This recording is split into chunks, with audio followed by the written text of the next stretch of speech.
मैं संजय कुमार, सहायक शिक्षक जेपी इंटरनेशनल स्कूल कम प्रशासनिक अधिकारी। आज मैं आप लोगों के सामने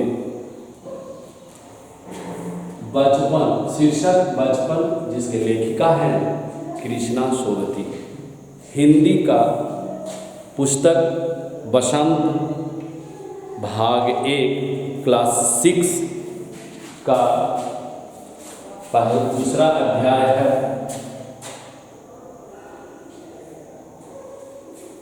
सिक्स का दूसरा अध्याय है। इसमें लेखिका कृष्णा सोबती अपने बचपन के, जैसा इसका शीर्षक है बचपन हर कोई का प्यारा होता है। एक कविता है हरिवंश राय बच्चन की लिखी हुई, ये पंक्ति बार बार आती है मुझको याद मधुर बचपन तेरी, गया ले गया तू जीवन का सबसे मस्त खुशी मेरी। अर्थात बचपन जो होता है बहुत ही खुशी का समय होता है, इतना स्वतंत्र होता है कि उसके सामने बड़े छोटे सब बराबर हैं। आप भी बचपन में अपने माता पिता भाई बहन सबों के साथ खेला। बच्चों, ऐसा लगता है वो समय जो होता है वो ऐसा लगता है कि हमसे ज़्यादा स्वतंत्र और कोई नहीं है। इसी में लेखिका कहती है, मैं तुम्हें अपने बचपन की ओर ले जाऊंगी, आप भी अपने बचपन की ओर चलिए। आज आप क्लास 6 में पहुंच गए हैं, एक दिन में नहीं। इसके पहले आप लगभग 4 वर्षों तक अपने घरों में स्वतंत्र रूप से खेले, इधर उधर घूमे, न ये पढ़ने की चिंता, न खाना कहाँ से आएगा उसकी चिंता, न पहनने के लिए कपड़े की चिंता, किसी तरह से कोई टेंशन नहीं है, सब चीज से ऊपर स्वतंत्र है। लेकिन जब पढ़ाई शुरू होती है तो बचपन की याद आने लगती है। लेखिका कहती है कि मैं अब दादी बन गई हूँ, बड़ी हो गई हूँ, दादी बन गई हूँ, किसी की नानी हो गई हूँ, किसी की मौसी हूँ। परिवार में मुझे लेकिन सभी जीजी कह करके बुलाते हैं। बात क्या है? लेखिका अपनी कहानी सुना रही है, उनके बचपन की कहानी क्या थी उससे संबंधित करके अपने वर्तमान के बारे में वो बता रही है। बच्चों, हर कोई के, आप भी, आपके भी घर में हैं। जब छोटे हैं तो बच्ची है, बड़े होते हैं तो दीदी बनते हैं, उससे बड़ी होती है माँ बनती है, मौसी बनती है, नानी दादी बनती है। वही कहानी यहाँ पर लेखिका कहती है। हाँ, मैं इन दिनों कुछ बड़ा यानी कि उम्र में सयानी महसूस करने लगी हूँ, ये लेखिका कहती है। शायद इसीलिए जो पीछे हमारे बचपन जो बीते वह सभी याद आती है। कहते हैं मेरे पहनने ओढ़ने में भी काफ़ी बदलाव आ गया है। बचपन में देखिए, आप भी छोटे छोटे हैं, अगर आपको ड्रेस खरीदने के लिए मम्मी पापा ले जाते हैं दुकान पे, तो वो वाला सफ़ेद वाला है, झालर लगा हुआ है, वो मुझे अच्छा लगता है, वो कलर वाला है, पिंक वाला है, इस तरह से आप पसंद करते हैं। लेकिन जब स्कूल आते हैं तो वहाँ आपका ड्रेस एक यूनिफॉर्म हो जाता है, एक हर एक बच्चों के एक जैसा ड्रेस हो जाता है। तो वहाँ पर कुछ देर के लिए, कुछ क्षण के लिए आपको लगता है काश ये स्कूल से अच्छा तो वही ज़िंदगी थी जो मैं अपने बचपन में बिताया। लेखिका उसी तरह से कहते हैं, पहनने ओढ़ने में भी काफ़ी बदलाव आ गया है। पहले मैं रंग बिरंगे कपड़े पहनती रही हूँ, नीली, जामुनी, चॉकलेटी, हर तरह के, जिसको जिस तरह का पसंद है। लेकिन अब वह नहीं रह गया। कुर्ती पहनती थी, सलवार सूट पहनती थी, लेकिन अब क्या, साड़ी पहनती। क्यों? क्योंकि अब वो किसी की दादी, किसी की नानी बन चुकी है। लेकिन सभी लोग उन्हें प्यार से जीजी पुकारते हैं, यानी कि दीदी कहते हैं। बचपन के कुछ फ्रॉक हैं लेखिका को, जो देखने के बाद उन्हें फिर से बचपन की ओर ले जाते हैं। आज उनकी उम्र 50 प्लस 60 प्लस में पहुंच गई, लेकिन जब वो फ्रॉक देखते हैं तो उनको याद आने लगती है वो 2-4 बरस के बचपन की, क्या स्वतंत्रता के साथ मैं खेला करती थी, तरह तरह के कपड़े पहनती थी, है ना, हरी नीली और पीली धारी वाला फ्रॉक, गोल कॉलर वाला और बाजू पर गोल कफ, ये सभी चीज़ें उनको याद आने लगती हैं। यानी कभी कभी वो ट्यूनिक भी याद करती है, एक चॉकलेट रंग का और अंदर की कोटी प्याजी, दूसरा ग्रे और उसके साथ सफ़ेद कोटी मुझे अपने मौसे और स्कॉटिंग की भी याद दिलाती। लेखिका हर चीज़ को वो याद करती हैं और वह बचपन के बारे में सोचती हैं। हमें बच्चे बहुत प्यारे लगते हैं। इतवार की सुबह थी, अपनी कहानी सुनाती है लेखिका।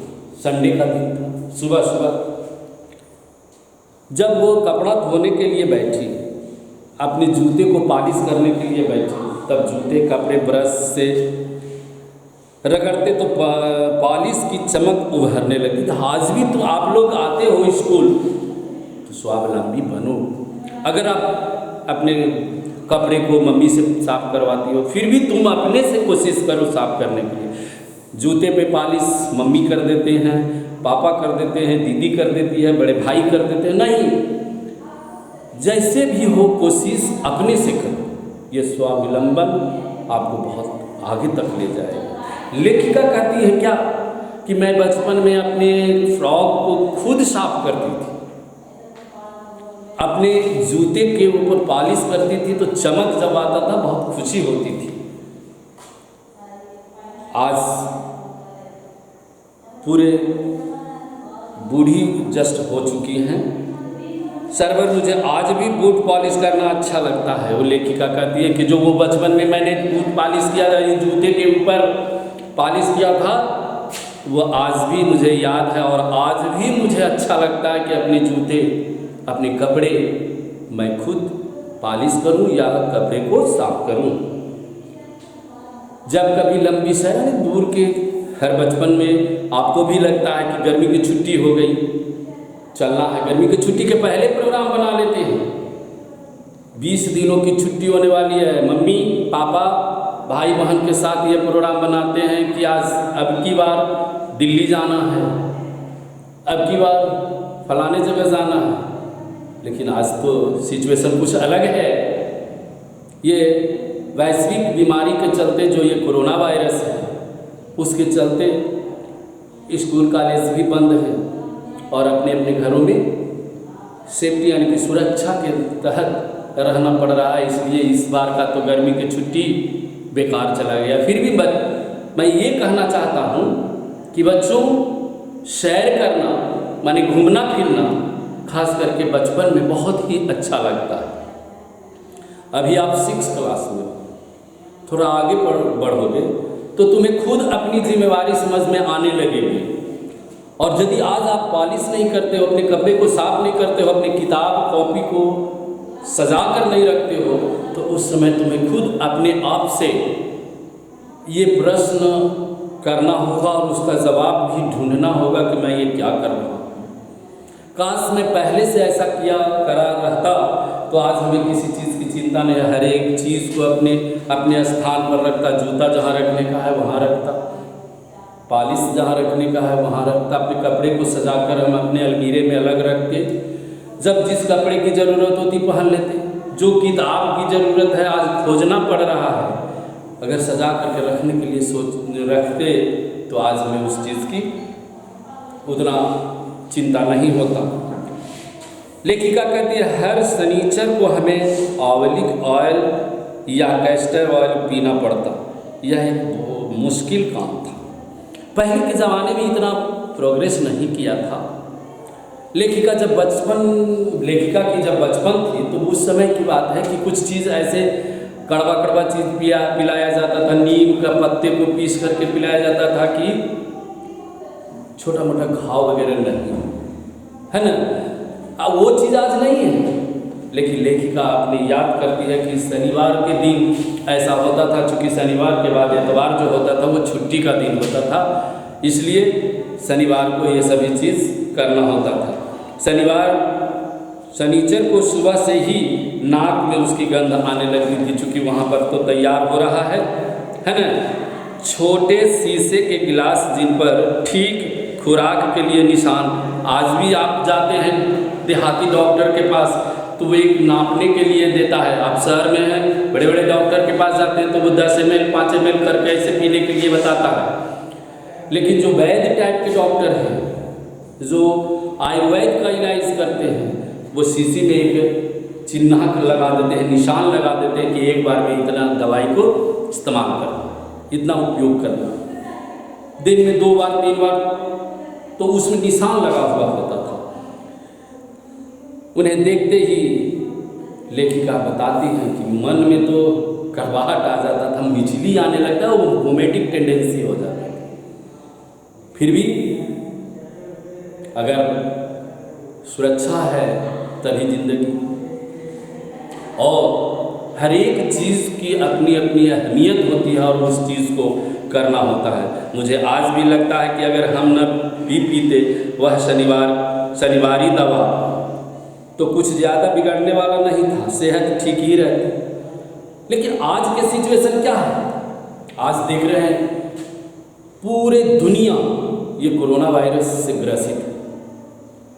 कोई भी ऐसा देश अछूता नहीं जहाँ के लोग इस कोरोना वायरस से प्रभावित नहीं हैं, बीमार पड़ रहे हैं, संक्रमित हो रहे हैं, ठीक भी हो रहे हैं, मर भी रहे हैं।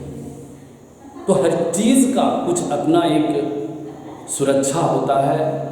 आज हमारे प्रधानमंत्री हों, हमारे अधिकारी लोग हों, जिलाधिकारी हैं, हमारे सेक्रेटरी हैं, हमारे प्रिंसिपल हैं, सभी बच्चों को हम लोग खुद टीचरों को वो हिदायत देते हैं कि मास्क लगाइए, कहीं भी जाइए अपनी सुरक्षा से जाइए, सैनिटाइजर कीजिए।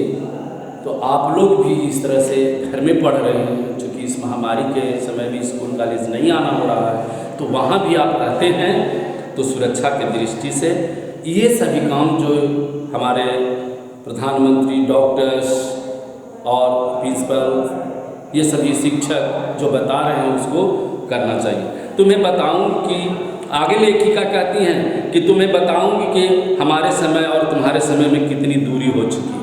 वो समय और आज का समय में काफ़ी अंतर आ गया।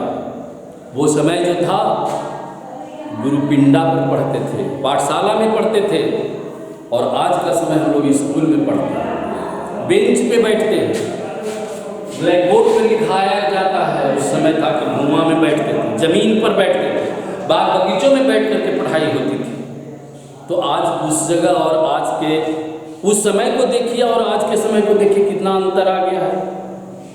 लेखिका ये सभी चीज़ को बताती हैं और यहाँ तक कि बचपन की दिलचस्पियाँ भी बदल गई। आप लोग को भी बहुत सारा चीज़ आज क्या है, उस समय होता था खीर बनाना है, संडे के दिन छुट्टी है, तो पुआ पकवान बनाना है, संडे के दिन छुट्टी है। लेकिन आज क्या है, पिज़्ज़ा खाने जाना है होटल में, गुपचुप खाने जाना है, गोलगप्पा जिसको कहते हैं, चाट खाने जाना है, और ये सभी बीमारी का जड़ होता है। यदि सब वही चीज़ को आप मार्केट में जा कर के खाते हो, खुली जगह पर है, गंदे संदे हैं और गाड़ियाँ आ जा रही है, गर्दा सर्दा सब पड़ता है उस पर, और उसी चीज़ को हम लोग खाते हैं। वैसा खाने की इच्छा अपने घर में बना करके खाइए। पहले जैसे होता था। याद रहे उन दिनों कुछ घरों में ग्रामोफोन थे, यानी रेडियो और टेलीविज़न आज के जैसा नहीं था। जितना आज आगे बढ़ चुका है, लेखिका के बचपन के समय में ये सारी चीज़ें नहीं थी। आज आप मोबाइल रखते हो, हेलो इंग्लैंड से बात कर लेते हैं, हेलो दिल्ली से बात कर लेते हैं, जहाँ जो इच्छा हुआ हम बात कर लेते। उस समय ऐसा बात नहीं था। बच्चों, आज इस कहानी का इतना जो हम बता रहे हैं, इसके बाद मैं दूसरे पीरियड में अगले दिन फिर बताऊंगा। आप लोग इसको पढ़िए, सब्सक्राइब कीजिए, शेयर कीजिए। एक शेयर करते हैं, एक बार देखते हैं तो हमारा मनोबल और बढ़ता है। इसलिए मैं सभी बच्चों से उनके गार्जियनों से निवेदन करते हैं कि इसका सब्सक्राइब करें। जो भी कहीं त्रुटि मिलता है, मैसेज बॉक्स में जाकर के उसको लिखें, मैं उस सब का समाधान करने का प्रयास करूंगा। इसी के साथ मैं आज का कहानी का इतना अंत करते हूँ, अगले दूसरे पीरियड में। थैंक यू, धन्यवाद।